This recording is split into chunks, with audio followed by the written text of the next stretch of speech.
following is a production of DallasCowboys.com and the Dallas Cowboys Football Club. How about them Cowboys?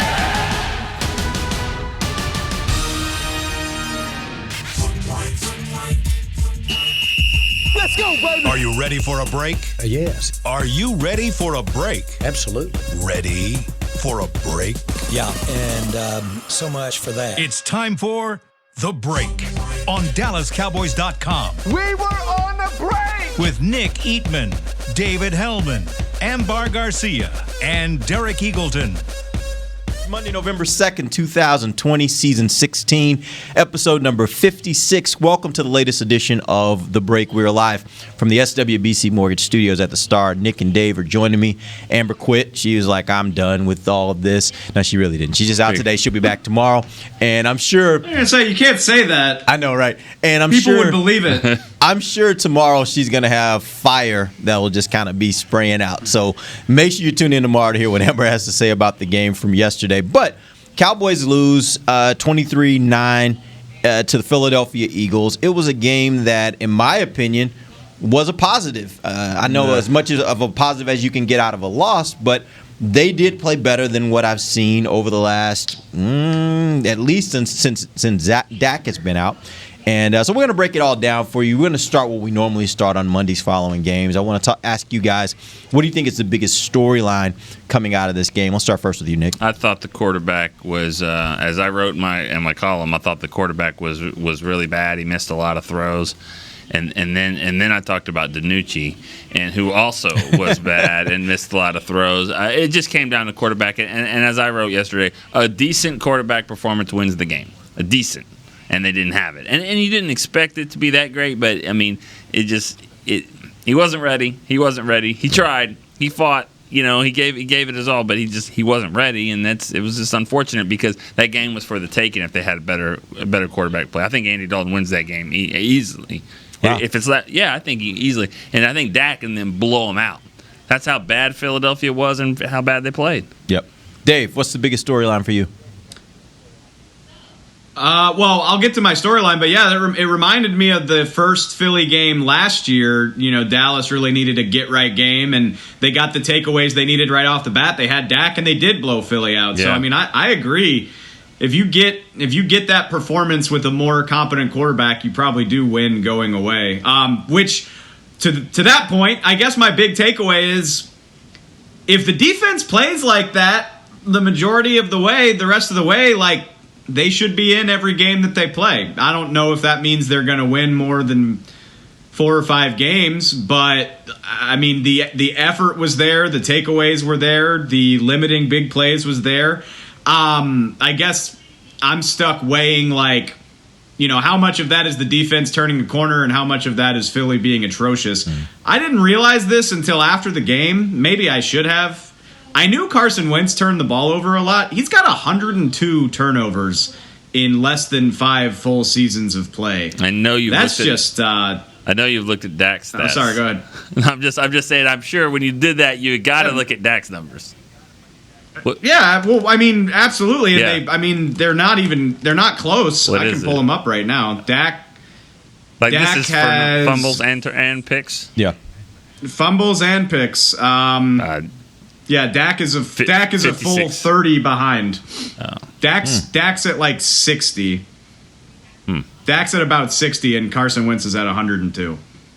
Which it doesn't. The point is his career too. Yeah. Go ahead. Yeah.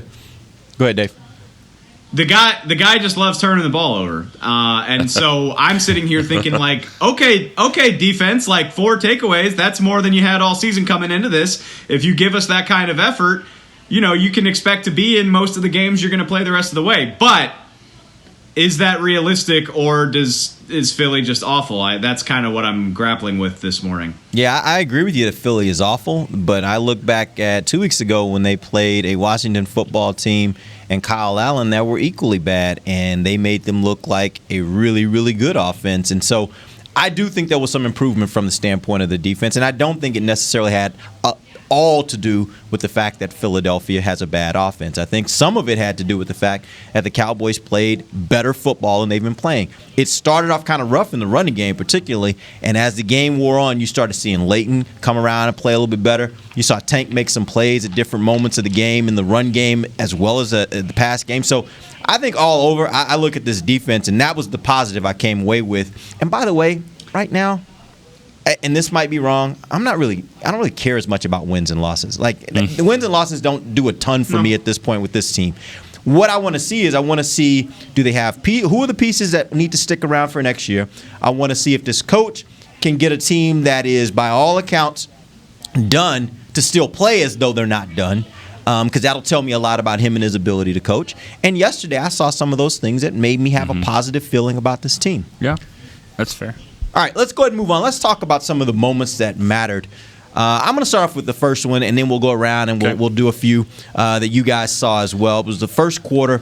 Dallas was up 3-0 at this point. It was the series following the forced fumble and recovery by Donovan Wilson, which, by the way, was a heck of a play by that young man. Play. I mean, the ability to have the closing speed to get to the quarterback, hit him, knock the ball loose, and recover it. I thought it was all really, really great play by him.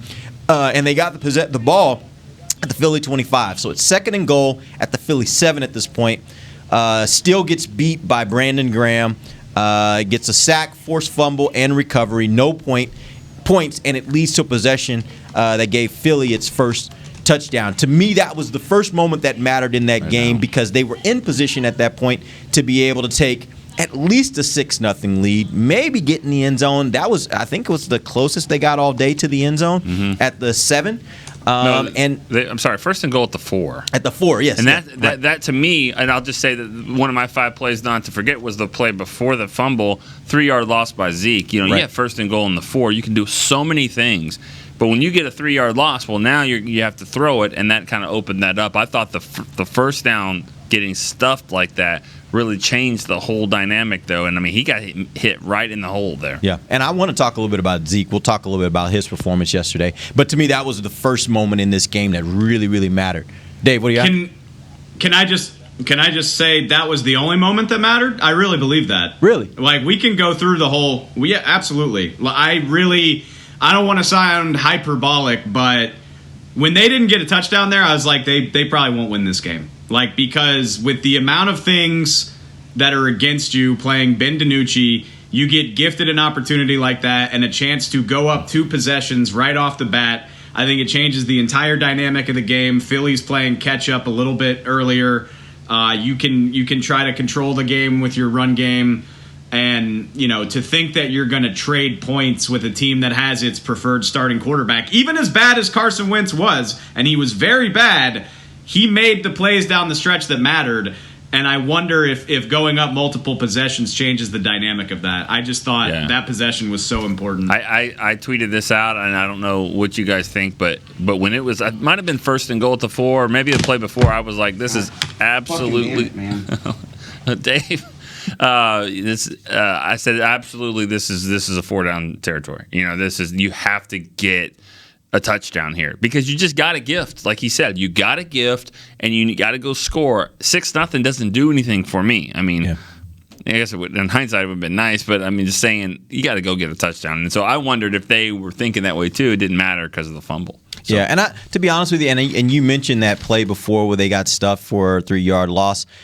It's hard to even look at that and say, well, should they have done something different? Nothing was really working offensively. I mean, they didn't really have a lot of great options there. I mean, you could have said, do you want to throw into the end zone? But then, you get sack fumble the next play, right? So it's like I don't really know that there was a better call. I think you're just working with such limited parts at this point. That you just kind of have to deal with what you have to deal with, and especially with Ben DiNucci. I just don't think he was ready for this kind of game at this point in his career.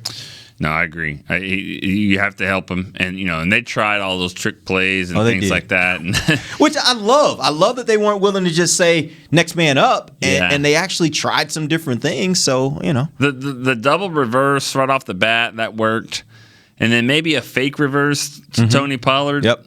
Nothing else really. But you had to try. Yeah. Right? You had to try. I would have, I know you guys are going to be surprised, but I would have tried a flea flicker. I would have. How did I know that somehow you would have tried a flea flicker? I don't know. Whose moment is it? My turn. It's your turn. Dave, I think Dave's back, but let's just go ahead and go with you just to be sure. There he is. I You hear there, Kelsey. Dave? I hear Kelsey. Is Kelsey in there?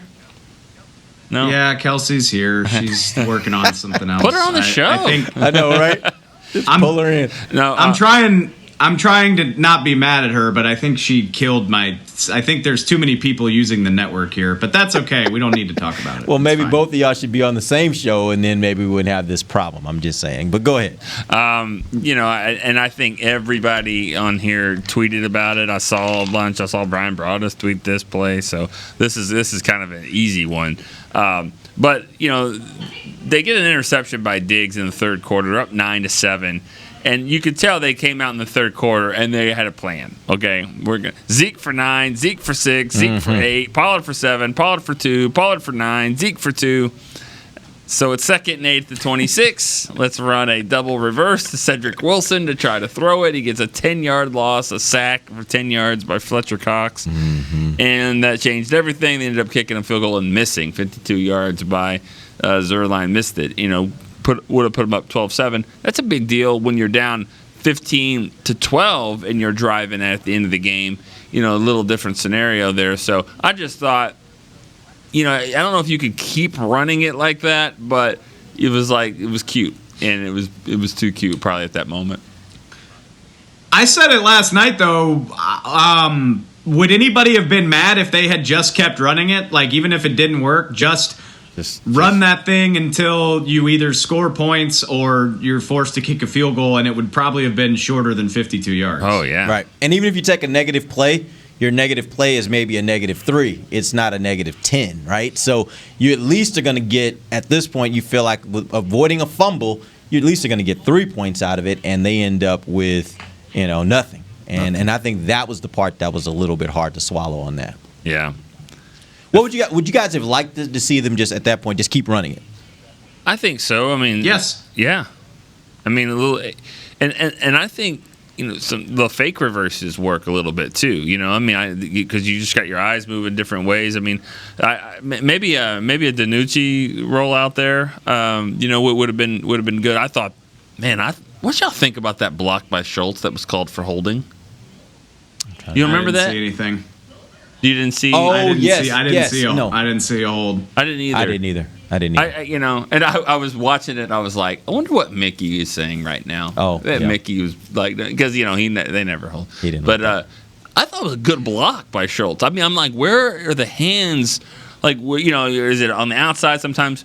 I just thought he did everything you were supposed to do. What I think happened there, in my personal opinion, is you saw there at the end the defender kind of jerked away. Yeah. And I think when he jerked, They do because that. of where the hand placement was, when he jerked, I think the ref just was like, well, of course he's holding him for him to have to jerk away like that.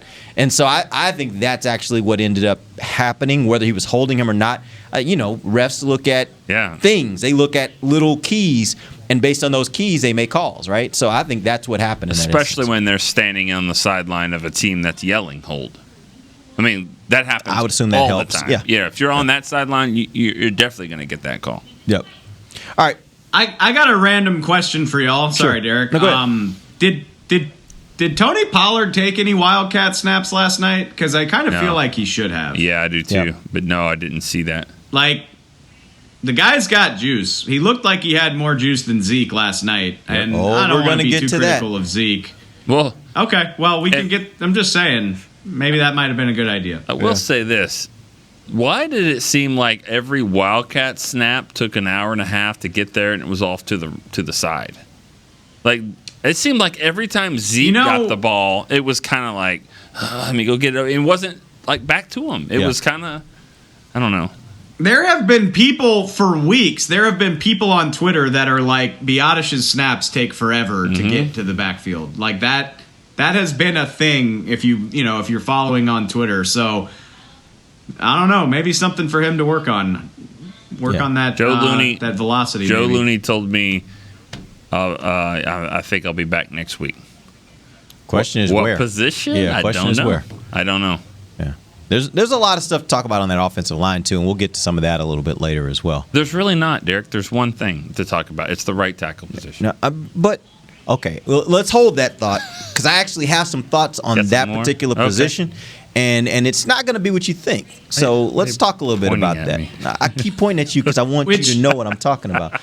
Go, Dave. It's my fault that my signal cut out for the millionth time. I apologize. But even with everything else, like, I still think if they manage to score a touchdown on that possession in the Philly red zone instead of fumbling it away, I just think you change the entire complexion of that game. Because I know, Dallas took a lead at halftime and they have a chance to go take a lead if not for the Cedric Wilson play, but I just think you're in such a better position to win if you're up by 2 possessions and you can kind of dictate things, as opposed to having to figure out ways to trade scores with Philly, which is what they wound up having to do. I think, if I could have one thing back, it's that, and it's not even close. Yeah. Yep. All right, we're going to take our first break. When we come back, we're going to get Dave's moment that mattered, and then we're going to get into some performance reviews. There are lots of guys we need to talk about, including Zeke, including Amari Cooper, and we certainly will get to this offensive line. We'll do all that when we come right back. This is DallasCowboys.com radio. We're back with a tasty treat that's sweeping airwaves and taste buds. It's new Dr. Pepper and Cream Soda. Let's take a listen. Dr. Pepper and Cream Soda's here. A new combo that's music to my ears, okay. Let's play. Cream Soda and Dr. Pepper time. Pour it in a glass of ice. Music to my ears and mouth. New Dr. Pepper and Cream Soda. A delicious duet. Want to use what the pros use? How about the official men's skincare brand of the Dallas Cowboys, Jack Black? Right now, you can get the Jack Black Starter, a curated collection of Cowboys locker room favorites for just $10 with free shipping. The starter includes 4 Jack Black skincare favorites, plus a full-sized intense therapy lip balm. Go to getjackblack.com/Cowboys and use the code word TEAMJB. That's getjackblack.com/Cowboys. The Jack Black Starter, $10, free shipping. Since 1865, Stetson hats are American-made with pride right here in Texas. And Stetson is proud to be on the field with America's team. Want to show your Texas and team pride too? You can. By purchasing your own Stetson, you can look just like how the flag guys do on field at every home game. Stetson hats, the official crown of all self-respecting Cowboys, and your favorite football team. Get yours today at shop.dallascowboys.com or at stetson.com. It's funny. As we travel places, often we find the places we want to travel aren't really places at all. They're people. They're grandparents, moms, old friends, and new nephews. That's why at American Airlines, we've been using enhanced cleaning measures so you can feel confident every step until you get to them. So as always, our people can't wait to take you to yours. American Airlines. You are why we fly. Back to the break. Don't miss your chance to get tickets to see the Cowboys at AT&T Stadium this season, with home matchups remaining against the Steelers, 49ers, Washington, and the Eagles. A limited number of tickets are on sale now. Get yours today at DallasCowboys.com/tickets. Welcome back. It is the second segment of the break, live from the SWBC Mortgage Studios at the Star. Dave told me in the break that he's already talked about his moment that mattered. I think we hit the two that I think we all agree were the two biggest moments of that game. So we're going to go ahead and move on to the performance reviews. And we'll start first with Ben DiNucci. He was 21 of 40, 53% completion rate, 180 yards, 0 touchdowns, 0 interceptions, 64.6 was his rating, and he rushed 5 times for 22 yards. How surprised were you that they didn't run him more and they didn't throw downfield more, knowing that going into the week, what we heard about him was that he has a big arm and he can run? Those were the two things that it seemed like the coaches were saying about him, that others who have scouted him have said about him. Were you surprised they didn't do more of those two things with him? Nick?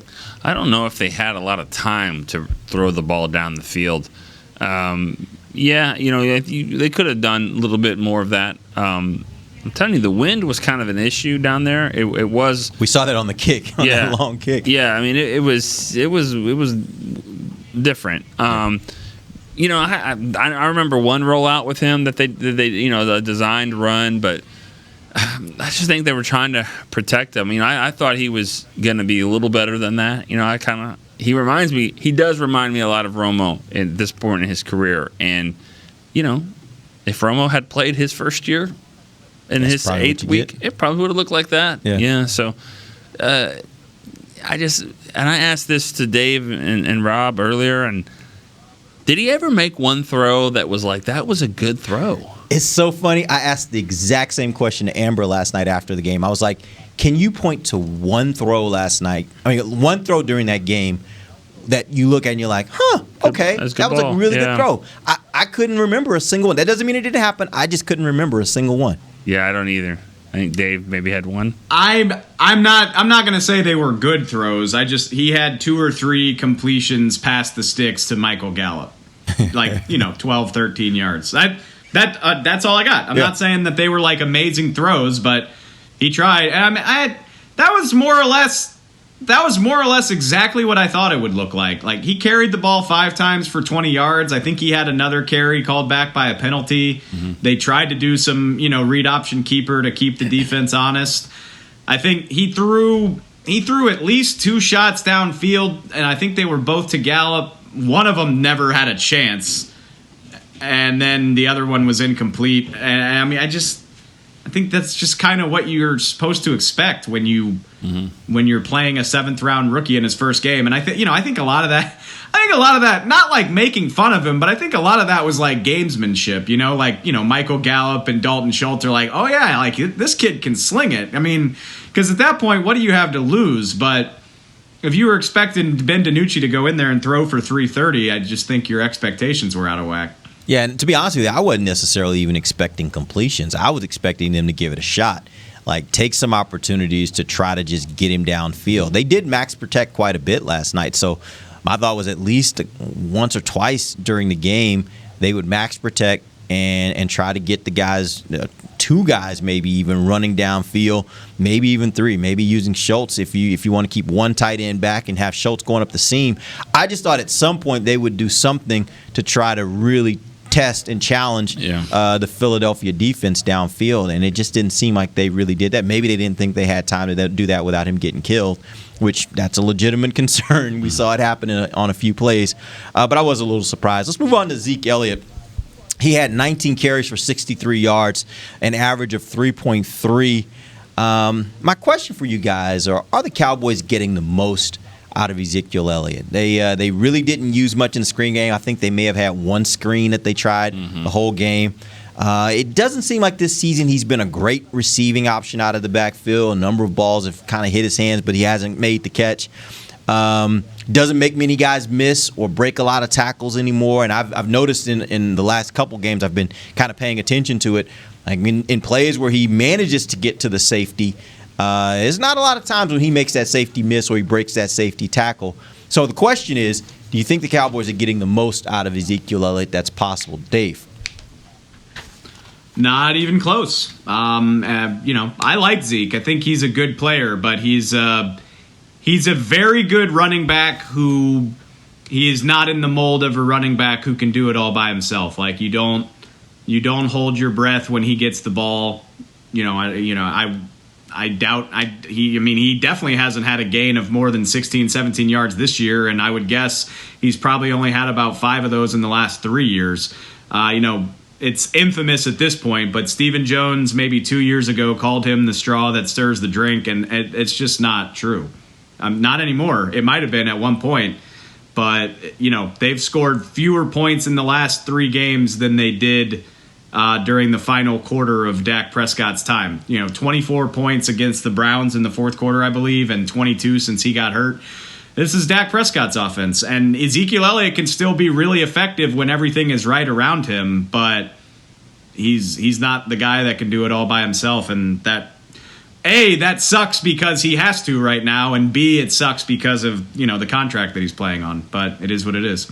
Nick? Yeah, I agree with everything. He's not stirring it right now. It's kind of watered down. He's not doing that, and I think he's trying to do a lot. I mean, he's trying to. He's the only guy that they really that they have. And I mean, they have Pollard, and they can I like what they kind of mixed it up a little bit. I mean, I didn't think Zeke played a a bad game. I hope my expectations aren't lowering to the point where you're like, oh, that was okay. I mean, thought it was okay. I look at his stats right now. He's on pace to barely get 1,000 yards. Which isn't great in the NFL. No, it's these not. days. That's not good anymore. Definitely not for the money. No, 521 is his rushing yards. I look over at Philly, Miles Sanders, and he's at 434. Did not play last week. And he's missed 2 games now. Yeah, at least 2, maybe 3. Yeah, he's got 71 carries. And Zeke has 132. And I don't think Miles Sanders is a great dynamic back.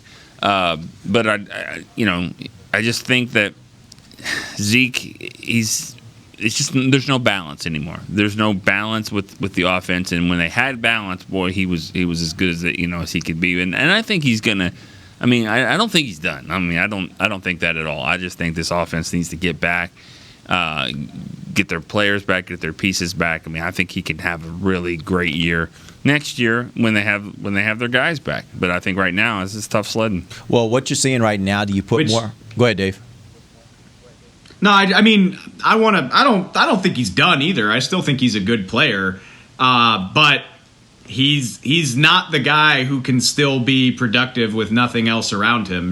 Maybe obviously he's hurt right now, but you kind of saw Saquon Barkley do that when he was a rookie. He's a guy that's capable of doing 2,000 all-purpose yards on a trash offense.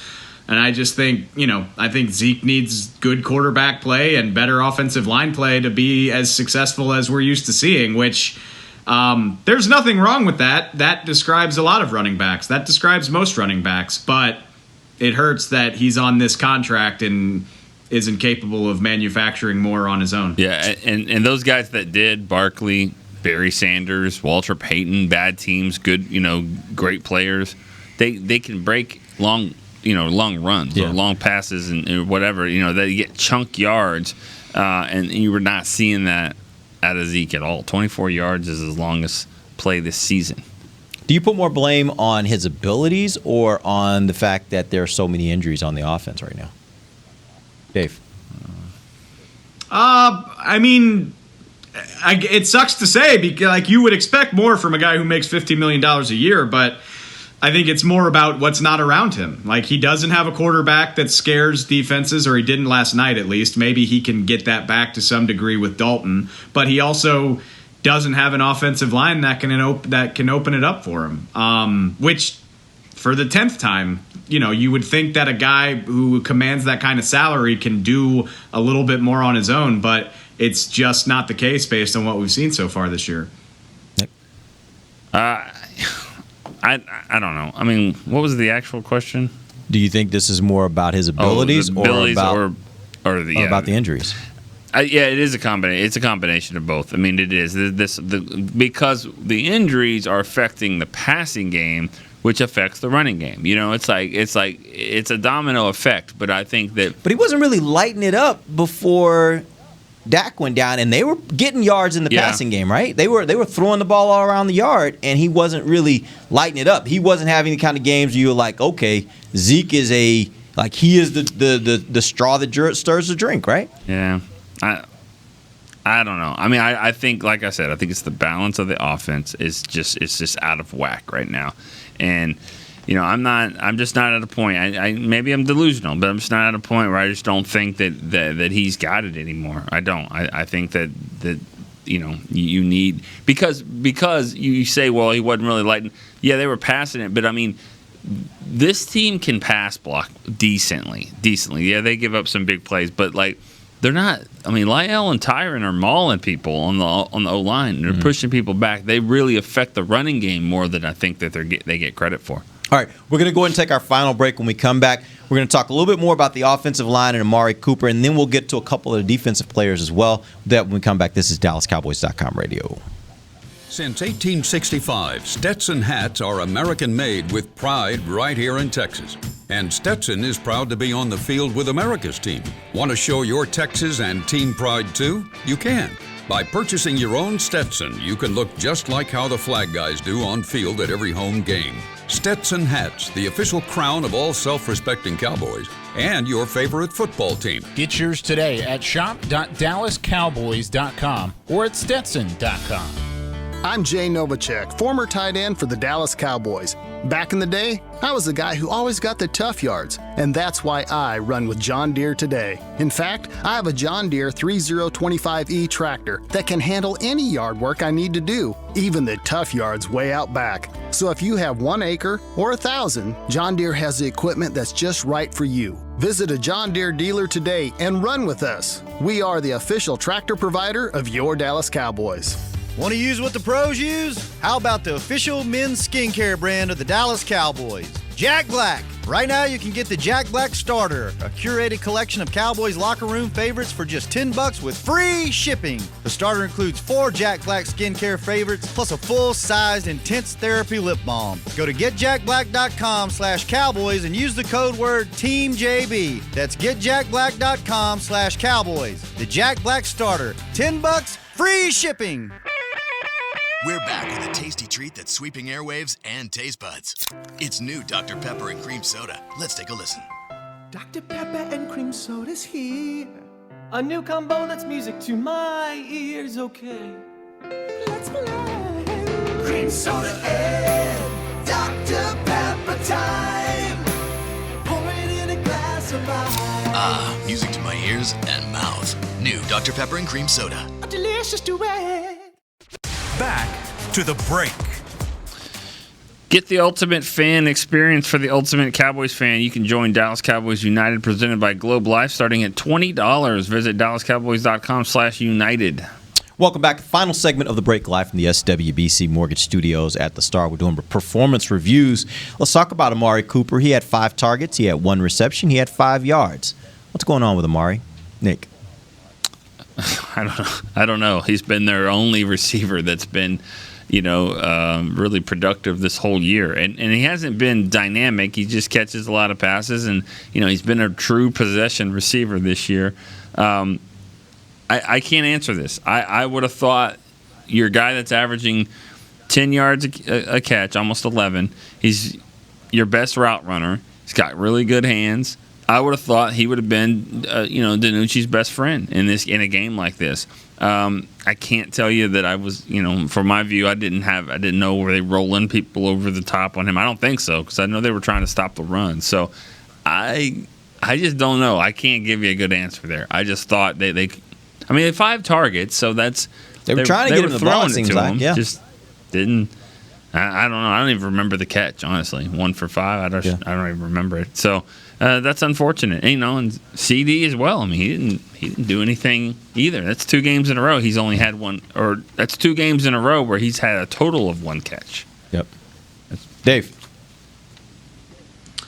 Yeah, I'd love to go back and watch. I would love to say the Eagles doubled him and took him away and made DiNucci look somewhere else. I have no idea if that's true. With to Nick's point, it seems unlikely. Part of me wonders, maybe DiNucci just.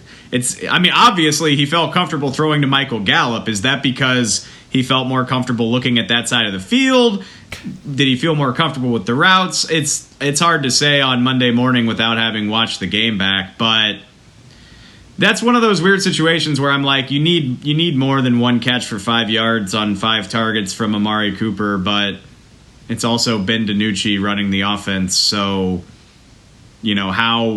how mad am I supposed to get? Although I will say, they schemed up easy throws for Gallup. I think Gallup caught at least 2 bubble screens. Yeah, that's what I was going to say. Yep. DiNucci just turns and fires. Manufacture some easier touches for Amari Cooper. Again, for the 10 millionth time, where's the jet action in this offense? Why do they hate it so much? Especially because now that training camp's over, we can actually talk about it. They did that all the time in training camp. They did. They had every damn receiver on the team got reps taking jet sweeps and, end arounds, moving across the formation. It seems like it never happens now. I know, CD's done it a couple times. I would do it with everybody, especially in a game where I don't trust my quarterback to throw downfield. So, yeah, you want more from Amari Cooper. I would love for Kellen Moore to find more creative ways to get him the ball, too. Yeah, especially when you really don't know if you can run the ball that well up the middle. It just kind of loosens you up a little bit. But I said something wrong. I apologize about CeeDee Lamb having 1 catch. He had 4 for 27. I was going off a different stat there. 4 for 27 in the game. Not great, but certainly not better than 1 for 5. Certainly not one catch, yeah. But I mean, the fact that if you going in and said, well, the guy that's leading the team in catches, he's on like a record pace too, Amari Cooper. To think that he would have half as many catches as Trayvon Diggs is not what you expected. I saw something on Twitter. This is not me. Somebody on Twitter said, "Man, the connection that Wentz and Trayvon Diggs have is just really special." It's pretty funny. It was good. Let's talk about the offensive line. They allowed four sacks, 2 forced fumbles, 7 quarterback hits, 8 tackles for a loss. Do you guys blame a lot of the stuff that was happening, particularly in the passing game, where the offensive line would be involved? Do you blame that more on the offensive line, or do you think DiNucci was holding the ball too long, and that was creating a lot of the pressure, more so than guys just running free? Yeah, that clock that he's used to at James Madison is not the same. This is not an excuse at all. Well, no, you know what? Screw that. It is an excuse. The guy's never played ever in the NFL. I mean, preseason games, you can say they're boring and you don't like them and all that kind of stuff. They matter to Ben DiNucci. They matter to Terrence Steele. They matter to these guys that have never played before, and now all of a sudden they're playing on Sunday Night Football for the first time. I mean, you can call it an excuse if you want. It's reality. It is the speed of the game is different. It's different than it is from Alabama to the Cowboys. It's way different from James Madison to the Cowboys. So yeah, I think him holding on to the ball and maybe having a little bit more faith in his offensive line. I mean, it's a combination of everything. But the line isn't great. Philly, they're going to get after him, and they did. Amari Cooper said after the game, he's like, yeah, they got after him. He's like, well, why wouldn't you? Is what he said. He was like, I mean, you got a rookie, yeah, they're going to attack him, So I put a little bit on DiNucci, but I mean, it was the O line as well. I mean, it was a fight, and that was not an easy task for that group. Dave, what were your thoughts on this offensive line in that game? For them, I mean, we knew it was going to be a challenge. Like, we talked about it all week. Fletcher Cox and Brandon Graham is a pretty terrifying combination. Lo and behold, that's exactly, Vinny Curry was involved in a couple of those pressures, but like the right side of the Cowboys offensive line took the brunt of that, which it's easy to hate on Terrence Steele. I think, he deserves criticism. The coaching staff deserves criticism for, why they're so infatuated with starting him. I will acknowledge, maybe it just looks like a different kind of train wreck if you kick Zach Martin out to tackle and let a backup deal with Fletcher Cox. I mean, there's no guarantee. I mean, there's no guarantees that would have looked better. Yeah, it might have just been a different. It might have been a different sort of disaster, but different kind of show. Pro Football Focus, and I know that they're not the gospel, but Pro Football Focus charted Terrence Steele with 7 pressures allowed and 3 of 4 sacks allowed on the night. I mean, it was just that kind of night, and I think it's something you got to take a hard look at with T.J. Watt coming to town on Sunday. That's not exciting. Yeah, he's pretty good. We're going to talk about that a little later this week, but I remember, Nick, Saturday, I think it was Saturday, you and I were texting, and I was like, man, I'm sitting – no, it was Sunday. It was Sunday. It was during the game. I was sitting there watching the Steelers play, and I was like, man, I hope the Cowboys quarterback, whoever that might be, I hope they got their life insurance paid up, because this is not going to be fun for the quarterback of the Cowboys come Sunday. Because that looked like another Eagle blitz that came right at Dave. I don't know what's going on with Dave. But even if the Cowboys had all of their offensive line intact, I still would be worried about the quarterback of the Cowboys going up against the Steelers. That's how good their front is. And by the way, they can get after you with their front, and then they blitz other guys. So it's like, this is going to be interesting. We'll have a lot to talk about as that comes on. But let's move over to the defensive side of the ball, because I do think there was some positive things that came out of this game from the defensive side. Let's first talk just big picture from the standpoint of the run defense. That has been a big problem for the Cowboys over the last several weeks, so much so that the Sunday Night Football crew had to make an entire graphic about it and talk about just how bad the Cowboys' run defense has been. That all being said, they only give up 119 yards, 4.6 average. Do you think that was more about the fact that they were really doing a decent job stopping the run, or that maybe Philly just wasn't running it enough? Nick? They ran it 26 rushes. I don't know. It felt like, and I guess 4.6 yards. It felt like 5 yards every time they were getting the ball. It just seemed like the line just moved back. I mean, those guys they don't have anybody up front, any defensive tackles or anybody that's just kind of like, hard to move. They move them. They get them out of the way. People were getting Dontari Poe out of the way, and then the Cowboys did too. But it was Woods and all those guys. They stand there. They just get moved, And I think I saw more recognition problems from the linebackers in this game. I thought Jalen, it just doesn't seem like he recognizes it as quickly as you've got to get there. I don't even know what to say about Jalen anymore. I think the recognition is a problem. I think he can't get off blocks. I think once he does get off a block, he's slow to get there. I'm having a hard time finding any positive qualities about what he's doing in games right now. Every once in a while, he'll flash on a play and I know there was one play last night where I think they got 3 yards on a pass route that he covered, and he made the tackle in the open field. And I was like, all right, that's good. That's a great job by Jalen. But it's those kind of moments, and then it's like the next play, he gets completely washed out because he doesn't know what's going on, and he just can't figure it out. Yeah. Dave, what did you think about the run defense? So, can y'all indulge me on this really nerdy analogy? Sure. Y'all have both played like a Madden Dynasty or an NCAA franchise mode at some point in your lives, right? Yeah. So, you've undoubtedly, you've had this season where your quarterback is like in the Heisman race and you're just chasing those stats. Like, you're going to throw for 5 touchdowns a week. That's just what you're going to do. And every now and then, you run into a roadblock, maybe you throw an early pick, you're not having a good game and you're just like, screw it, I'm going to double down. I got to get these numbers. I'm going to win the damn Heisman Trophy, regardless of how little sense it makes to keep throwing the ball. That's what I thought Philly was doing last night. Run the freaking ball. I'm sorry, no disrespect. No disrespect to the Cowboys defense, but I don't think they played that well. I mean, defending the run. They did a lot of great stuff. I don't think they played that well defending the run. I think Philly was just obsessed with trying to get Carson Wentz into a rhythm. They were like, this is our franchise guy. He's going to go into the tank if we just make him hand off all night. We got to get the passing game going.